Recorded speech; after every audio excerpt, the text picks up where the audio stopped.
How many times have you told yourself, I am not enough? Or I'm enough when fill in the blank?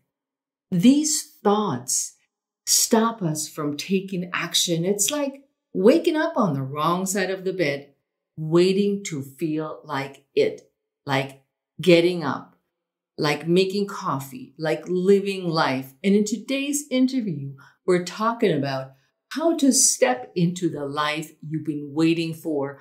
And you'll hear about the 3 brain traps that hold us back from believing in ourselves.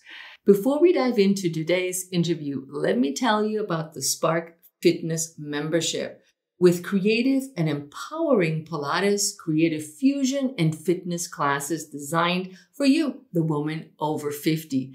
Let's take back our strength and health with these at-home workouts that range from 5 to 25 minutes and include everything from Pilates on the ball, therapeutic exercises for those with wrist and knee problems, and technique tutorials. So there's something for anybody from the beginner to the most advanced. I'll leave a link in the show notes for you to check it out. Now let's get into the interview.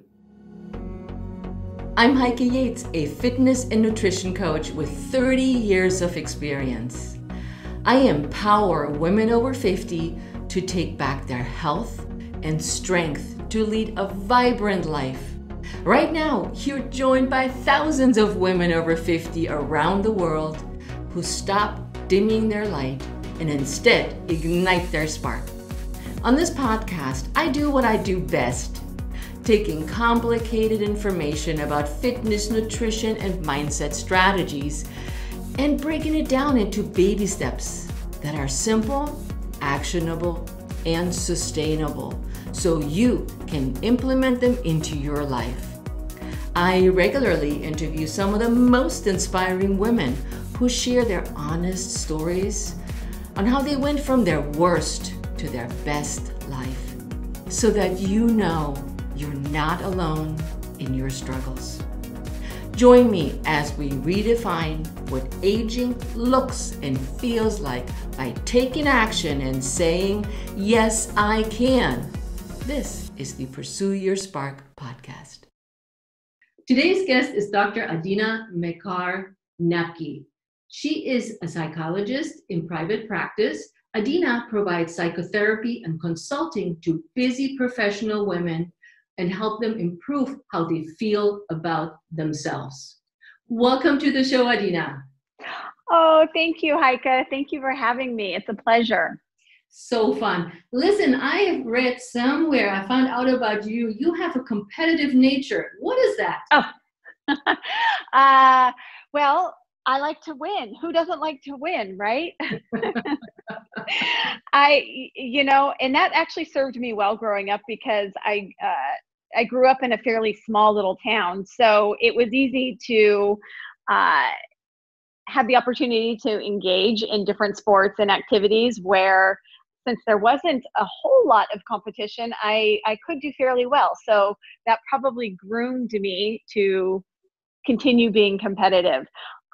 But I find that it's actually, like most things, it's probably a little bit of a double-edged sword, but it's something that pushes me forward and helps me to continue growing and learning. And so I'm very appreciative of that. Yeah. Where did you grow up? And tell us a little bit about your background and how you became to be a psychologist. Oh, right. Yes. Well, I grew up in a very small town in Northern California, and most people haven't heard of it. So I generally just say Redding, California, because that's somewhat of a larger population that people may have heard of. And it's funny because I'll get asked this question and I have to go back and think, where did this idea of psychology get planted in my mind? And I didn't put it together at the time, but, we didn't have a whole lot of options in terms of, what was available on TV to watch. But I do remember being influenced by Who's the Boss and Growing Pains. And I'm sure I'm dating myself here, but those are 2 TV shows. And on the Who's the Boss show, I think her name is Angela. I don't remember if that was her screen name or her real name, but she was into advertising. And then on Growing Pains, the father, Alan Thicke, he was a psychologist, I believe. He may have been a psychiatrist. I don't remember. But those two models, if you will, I remember thinking that they were attractive, not in terms of their looks, but the professions that they did. But I actually thought I was going into advertising when I went to college. And it was actually my own personal experience in a therapy office that set the stage for me choosing to become a therapist. And it isn't necessarily a pleasant story, but I do remember sitting in this therapist's office and feeling so judged, and I had a fair amount of shame around why I was there. And so I remember thinking I would never want to make anyone feel how I feel in this moment. And it certainly wasn't all the therapist's fault looking back, but there was a certain amount of judgment that I think was probably deserved, in terms of that it was coming from her. And so that really set me off on my way to wanting to become a psychologist. It was that experience in that office when I was, I think, 18 or 19. You know what? That's not uncommon, because when you talk still to the day, I find that when you talk about, oh, maybe you should see a therapist, people are like, me? Why? Right. I'm fine. I can handle this. Right. And it's really unfortunate. Obviously I've been doing this, I'm quite a ways from, where I was when I was 18, but I see therapy now as such a gift, if you will, that anybody can make use of. And in fact, I often tell people that, it actually works better if you don't come into therapy when you're in crisis, because when you're in crisis, you and the therapist are busy putting out the fires, and you're not really available to do the deeper work that allows you to transform and become a better version of yourself. But how is talking about your problems going to fix your problems? Ooh, good question. And such a common question. And I think that that's something that holds a lot of people back. Talking about them isn't going to fix them. But there's a couple of things that are pretty healing about the experience of being in a trusted, safe relationship. And relationships are what make the world go round. They're what make life meaningful. And so many people have had broken relationships or traumatic relationships, or just been deeply wounded by what has happened to them. And so having a reparative relationship that can offer a different experience can really help shift someone's worldview. But even deeper than that, there's a neurophysiological process that happens when you're in the presence of someone who can attune to your emotions and validate them. And that is helping you to be seen, and it's helping you to begin to develop a different relationship yourself to those emotions. Many people think that the idea is to fix the emotional problem, and that actually holds people back in it, and it stops them in their tracks, because we don't fix our emotions. We see them and we attune to them, and then they are able to move through us. But oftentimes you need somebody to be there with you, to help you see them and be in the presence of them in a way that doesn't overwhelm you. I like what so that's a long, yeah. Sorry about that. Yeah, it's a long answer to your question, and it's a complicated one. It is. But when I look back on all the guests, many of the guests that I've interviewed on the show, many have seen a therapist because of their pasts. And you couldn't have said it any better. We're not going to fix it, but we're going to attune, and we're going to solve it in a different, positive way. That what I think is happening is then that you actually value yourself. Yes, absolutely. I think that, this whole idea of needing to fix or get away from the emotional experience is what leads many people to addictions of all sorts, whether it's a substance abuse or just a process addiction like eating or shopping or gambling.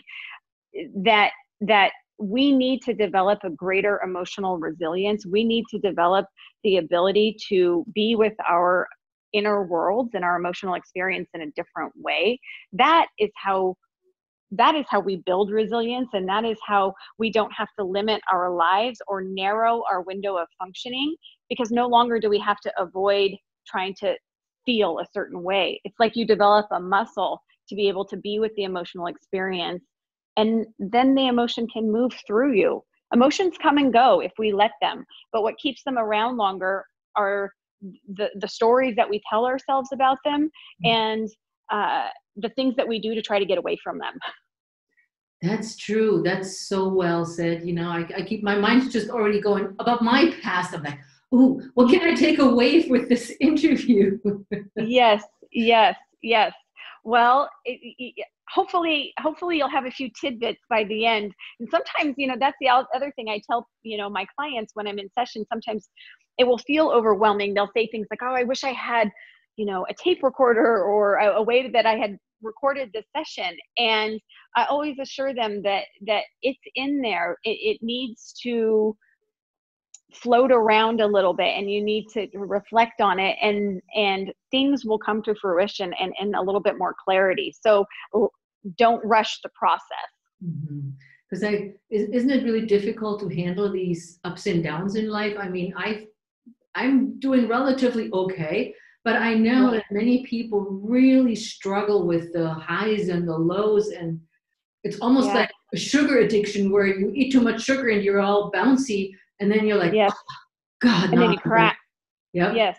And then you crack. Absolutely. And that, I'm actually in the process. It's funny that we're talking about this. I'm actually in the process of creating an adult coloring book, and my I don't want to give the book away yet because it's not out, but let me just say that the purpose of the book is twofold. One, it's to help people develop the capacity to regulate themselves so that they don't have to do something that is unhealthy for them. And the second part of the book is the empowering messages within it that are going to help people learn to live their lives in a different way and begin to think differently. We don't need to get rid of the thoughts that we have that are holding us back, but we need to develop a different relationship to them, and we need to develop healthier, more positive ways of thinking. And that's what some of what we're going to talk about today.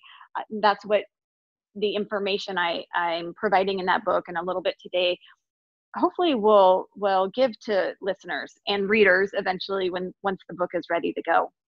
Now, how do you identify how to identify the way you deal with your emotions, to let them come out, to let them surface and find some help? What would you say? Well, that is a big question, and I love it because there's so many different ways that you can go with it. I would say that often people don't know what they're feeling, and I know that sounds kind of funny or silly because we're the ones experiencing, we should know what it is, but we get really good at being on automatic pilot, and we get really good at not knowing what we know. And so I think that, if you're that out of touch with it, that is probably one of the first things that coming to therapy can help you begin to identify. But a lot of times, if you're on your own, it involves a slowing down. In a lot of times I'll hear people talk about how busy they are, or that they can't sit still, or that they need to move on from one thing to the next. And that can be a sign of someone trying to get away from their own emotional experience. And there's an unrest or an angst inside that if they just stay busy enough, then they won't have to feel it or know it. So slowing down, being mindful, checking in with yourself, asking yourself, what function is this behavior serving right now? Or is there a sensation I'm feeling in my body that is hard for me? Sometimes cluing into what someone feels in the body can begin to be a good compass for developing, like, oh, that's anxiety when, my stomach is hurting or when my heart is beating quickly. Now, that was my next question. What is anxiety and what can you do about it? When you get that feeling, it's almost like a fight or flight feeling to me. Yes, yes, yes. Well, and so again, and I'm just going to perhaps take a slightly different direction than people would think, or that some people might say. First, I think you need to have a realistic perception of the function of anxiety and its purpose. We don't actually want to get rid of it. As you know, we need a healthy amount of anxiety. It helps us to do things that need to get done. It helps protect us from things that might be dangerous or unhelpful to us. But it's our body's way of letting us know that we need to pay attention to something in its most simplest sense. And certainly there are physiological indicators or signs that we can point to that would suggest that someone's experiencing it. And common ones are, as I said, your heart beating quickly, or a sense of butterflies or nervousness in your stomach. A lot of people will feel a tightness in their chest, clammy, sweaty palms, just a sense of being on edge. And when it gets to a level that is more paralyzing, where people aren't actually able to make good use of the information their body's giving them, that's something that generally brings someone into a therapist's office, or they're not seeking therapy and they're just not living their life in a way that is meaningful or helpful to them. Mm-hmm. So again, so many different directions, but to me, the big takeaway is, I know this sounds counterintuitive, but stop trying to get rid of it and begin to develop a different relationship to it. And I think that when we talk about some of the brain traps that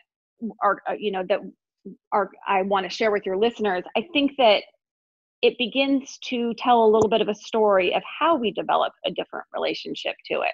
Yeah. Now let's talk about, this is a good intro into educating on your 3 brain traps that you want to share with my audience. Dive in. Yeah. Yes.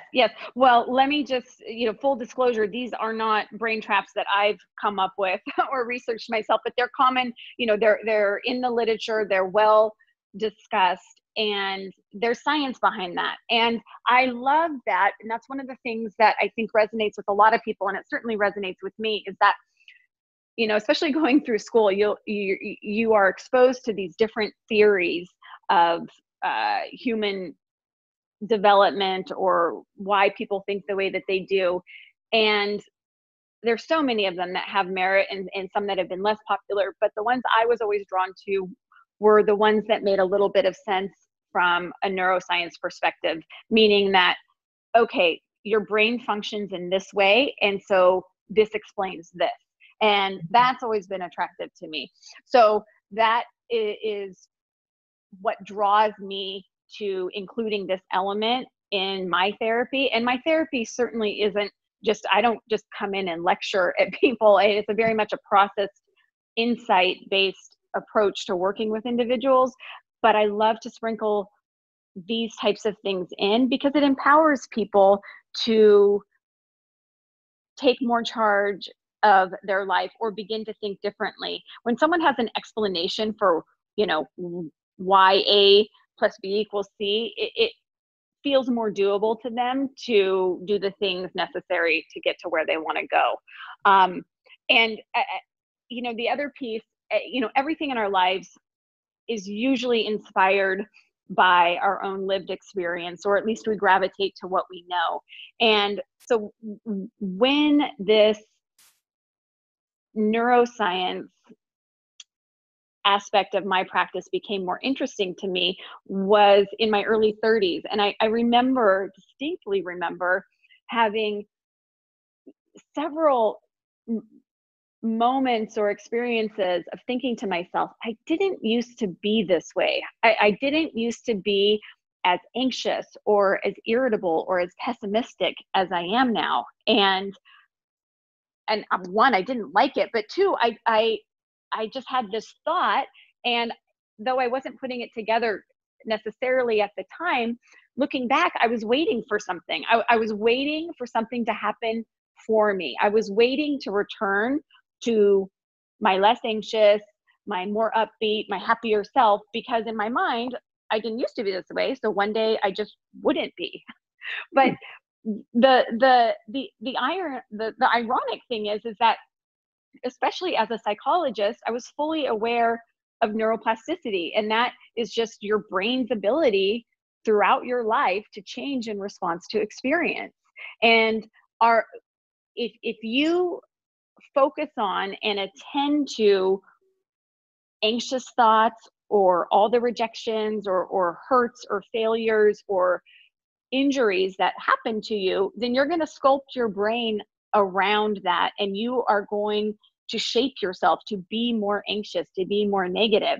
And so it wasn't until I had this epiphany of sorts and really began thinking, it's up to me to do something different with the way I use my mind, because our brain, it's actually not that smart. It's going to do what's easiest, and it doesn't distinguish necessarily from, is this helpful or not. It's just, is this what I do? And once it becomes something that you do, then your brain just is like, it just presses repeat, and it keeps repeating. So if you want to do something differently, if you want to think differently, if you want to show up differently, then you have to use your mind differently to do that. And then that is where this piece of the brain traps and how we get a little sideways, it makes a little bit more sense. Now, let me ask you, did you solve your problem in your 30s to reignite your spark? Did I solve my It's a lifelong journey, right? It's, I wouldn't say, I would say that I have learned how to use my mind differently, and to be more positive, and to be less anxious, and to redirect myself when I have deviated from how I want to show up. Mm-hmm. But I'm human. And so, and we're going to get into we'll get into how you do that. But just for transparency, I'm a human being like everybody else. And so it's not solved. Just as we go back to, it always goes back to the beginning. We don't solve it. We just develop a different way of relating to it. And hopefully we catch ourselves more quickly, and so that we don't get stuck on those ruts. Because when you do get into a rut of being of something unhealthy, then it's harder to come back from. It's not impossible, but it's just harder. Yeah. Yeah, I agree. Yeah. So you let yourself sink in, and then there's more depression, and there's more negativity. Exactly. So let me start with, so these, Dr. Amit Sud actually talks about these brain traps, and he does a wonderful job of it. And so the first one that I think is, there's actually more than three. There's a lot, but there's these three that I kind of like to start with. And the first one is, trap number one is mind wandering. And here's the thing, we don't have a mind that likes to be stilled. It never stops. It never stops working. Many people think that the goal of meditation is to empty your mind, but we don't empty our mind. We just develop the capacity to train it to focus on one thing. But when we're not focused on something, when we're not intentionally engaged in an activity, maybe because it's boring, or it's habitual, or it's uninteresting, or it's familiar, our minds wander. And our minds don't wander usually to things like gratitude or appreciation. There's more of a flavor of dissatisfaction to this mode. So we wander to our problems. And if we, and the mind doesn't discriminate. So if you don't have a real problem, it's going to think about what could be a problem, or it's going to ruminate about a past problem. So there's no shortage of trouble for your mind to get into. So the takeaway here is that if you're not intentionally and engaged in something, then your mind will wander. And people who have higher levels of mind wandering have higher levels of anxiety and depression. And that's a fact. So we want Adina, Yeah. this is so my mom. This is to the T Yeah. my mom. I was like, Really. yeah, when you said her mind wanders all the time. She is never really in the present because she reminisces Yes. about the past, the good, the bad, the ugly, and the Yes. future, the worries, and all of that. I mean, this is her to a T. And I wouldn't say she is severely depressed, but she is depressed and has Yeah. anxiety and Absolutely. can't be in a closed room. There Yes. always needs to be a Oh, window open. I mean, like yeah. number one is like, I'm like, Mom, that's you. We need to have you talk to Adina.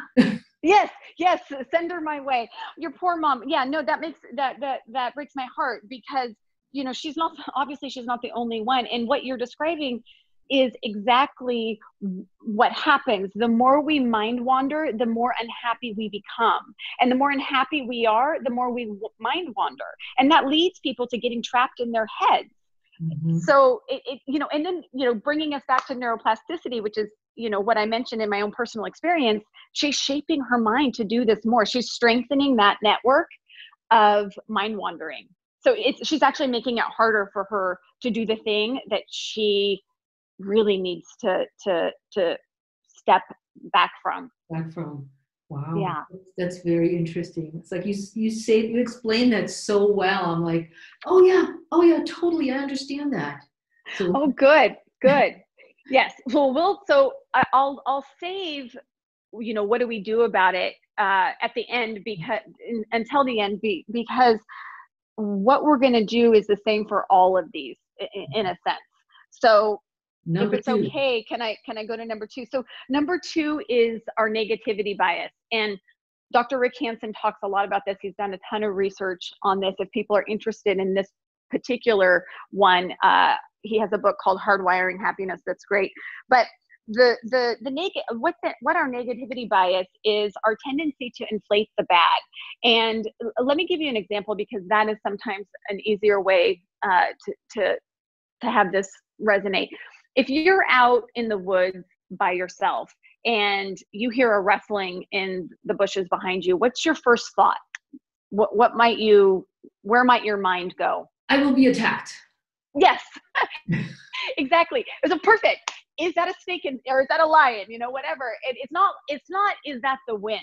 And so what this bias is showing us is that we have a tendency to perceive danger where there is none, or we have a tendency, our minds go to the negative before it goes to the positive. And you can see how this often leads to so many misunderstandings or misperceptions of people's intentions, because our mind offers up like they're out to get you, essentially. And if we don't know this about ourselves, then we are more likely to fall victim to it.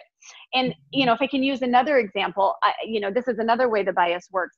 I can do 6, 7, 8 sessions in a day, and let's say 90% of them go well, but one of them did not go well. Either my client was upset with me or they left super upset.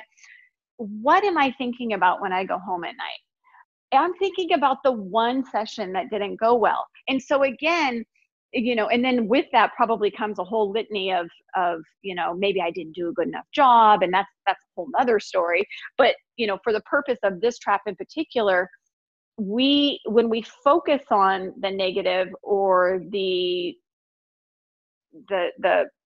pitfall in something, we miss all of the good. It's kind of lost on my brain that, hey, 90%, and believe me, I do want 100%. I'm not saying it's good enough that 9 out of 10 people were helped. I'm just saying that it's lost on us quite often that 90% of, our day was really, really good. And it just takes one thing to derail us, and then have that be what we're focusing and attending and remembering.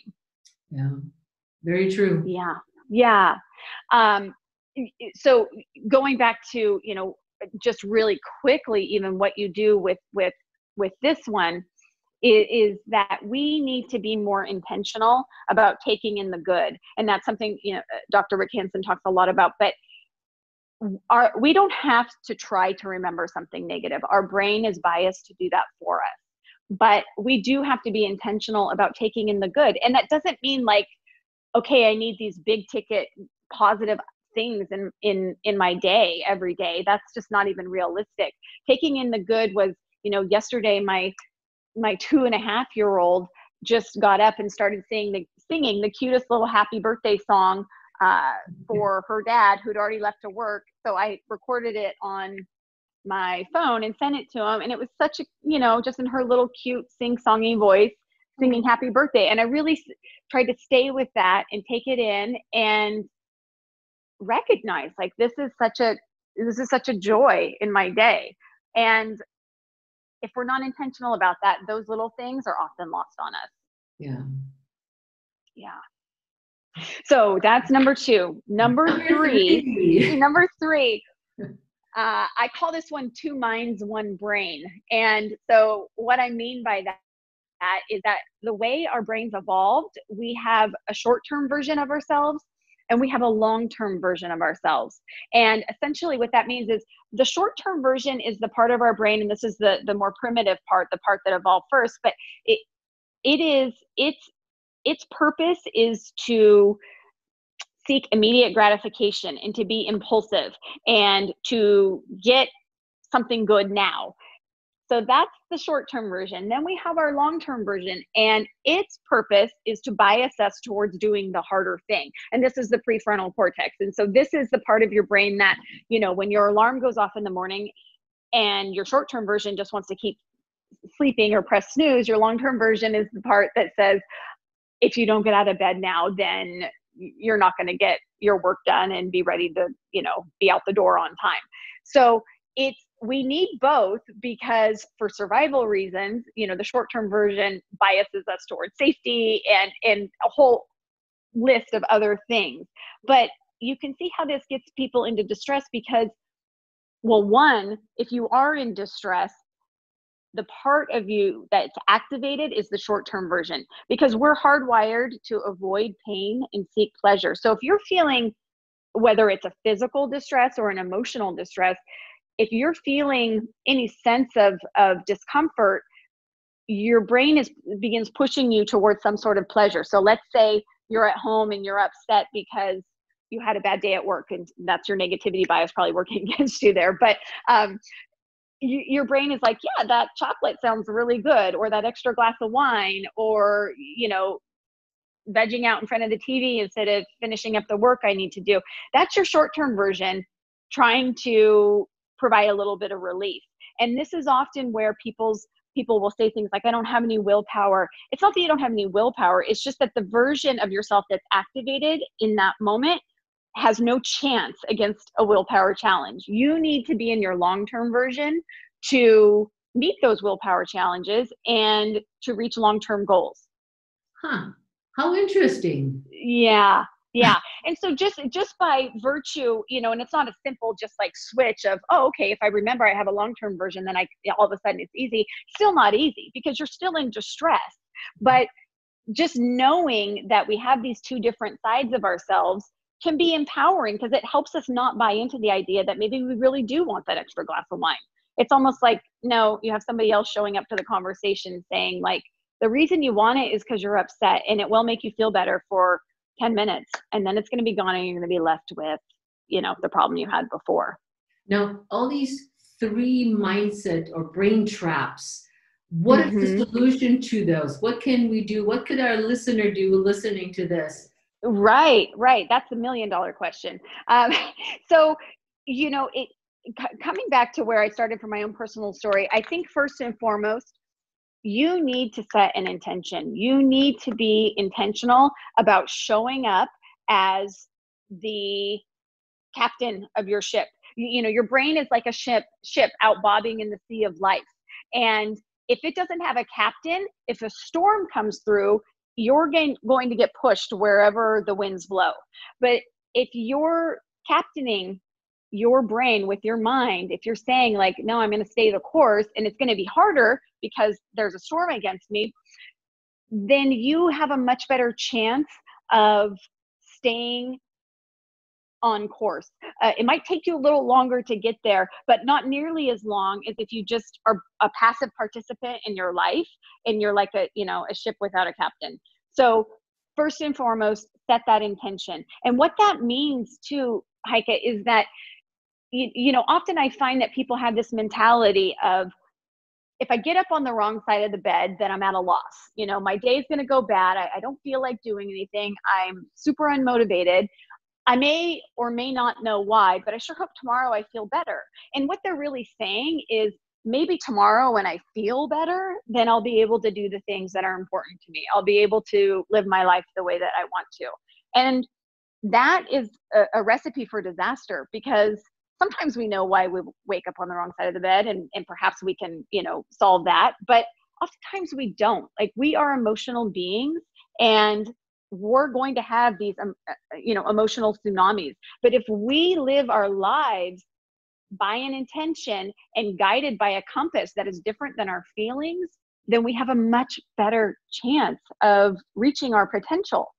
And that actually leads me into, the second one of the other things that we can do, is this idea of values. And I think we talked about this earlier, is that, how can my values serve as a compass? I shouldn't say most. A lot of times when people think of values, they think very broadly. So they think in more of a domain. So say like, well, a family is a value, or work is a value. Those are values, but for our purposes, it's not as helpful as identifying an actionable value. And this philosophy comes from acceptance and commitment therapy, which is another huge piece of my framework and how I work with people, because it gives people hands-on tools and direction that feels doable. So instead of saying, hey, my value is family, if you're a mom, I would say to you, okay, as a mom, what kind of mom do you want to be?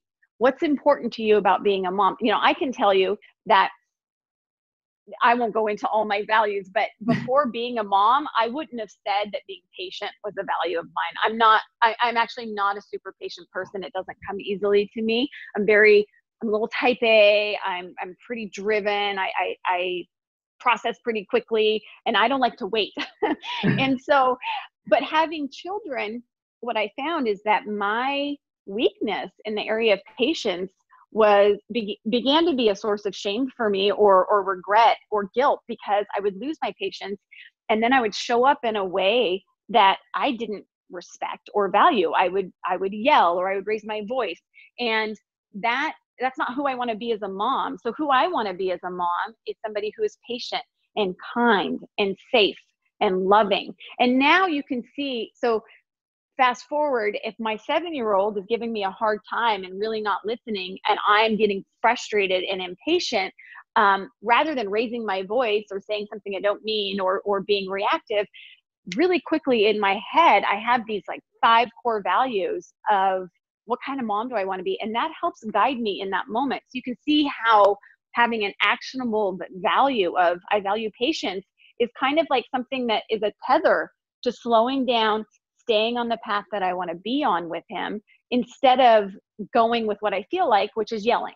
When you get frustrated or impatient because someone hasn't listened the 5 times you've asked them to do something, and you have to get out the door, get them to school on time or whatever, like even the most calm person begins to kind of, struggle a little bit. Yeah. So that's a very important part of the way I work, is helping someone to identify their actionable values. Now, do you have a workbook for our listeners that they can get their hands on for that? I don't have a workbook.